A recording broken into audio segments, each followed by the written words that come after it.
complex foot technique. As I said with basic foot technique, basic doesn't imply necessarily easy to do, and complex therefore doesn't imply difficult to do. I call it complex because it has two parts. There's two hinge points in it, I guess, kind of, sort of, but there's a little more to it than just one thing. There's two parts to it, so that's why I call it complex. So there are two complex foot techniques I'll put videos up for. The first is toe-heel, and the second is heel-toe. And I know what you're thinking, isn't that the same thing but backwards?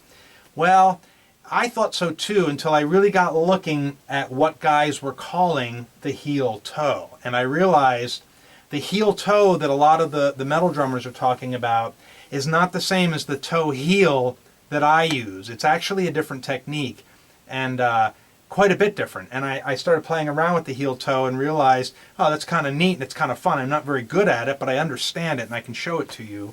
And I'm sure if I worked at it, I could make something of it, but I don't know that I have a use for it, so I don't know that I will work at it. But anyway, for me, toe-heel is a big one. That's kind of the one I grew up with because it comes out of heels-up playing. And what toe-heel is you're in the heel-up position, and you start from the leg with a toe stroke, with a stroke where you contact at the toes or the balls of your feet, somewhere in that area. You come down once, and then you follow it with a heel. Your heel comes down, and my heel usually touches the pedal board. So think of it as a 1-2, 1-2, 1-2, 1-2. And this is a technique where the knee comes in. I mentioned in hinge points how we don't use the knee a lot. But in this, I actually do use my knee, because what you'll find is when you use this technique, after you play the toe and go to the heel, your foot's going to slide forwards towards the beater or the chain. And that comes from the knee. A little bit of push forward from the knee happens there to make that happen. So it looks like that. And I'll show you with my feet soon. But a good way to know if you're doing it right, I have a DW pedal. I would put the tip of my sneaker below DW so I can see DW and play my toe. And then when I do my heel and slide forward, my toe covers up, my shoe covers up the DW. So I see it, I don't. I see it, I don't. That's what I call the toe-heel technique. A very common technique a lot of guys use for quick doubles.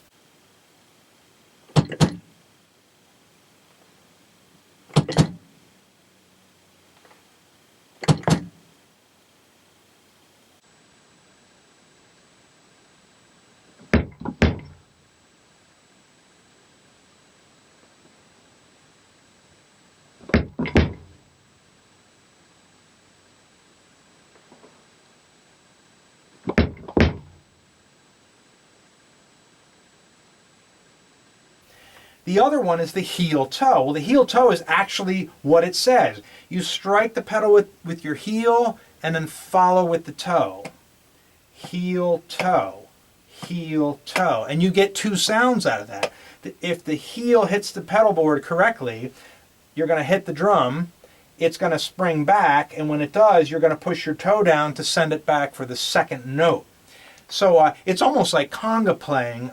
They call that heel-toe, where you use the backs of your hands and your fingertips. It's that kind of a thing, and it's a really neat technique. A lot of the metal guys use it very effectively in that music for very fast playing. So that's the second of the two complex foot techniques I'll be talking about.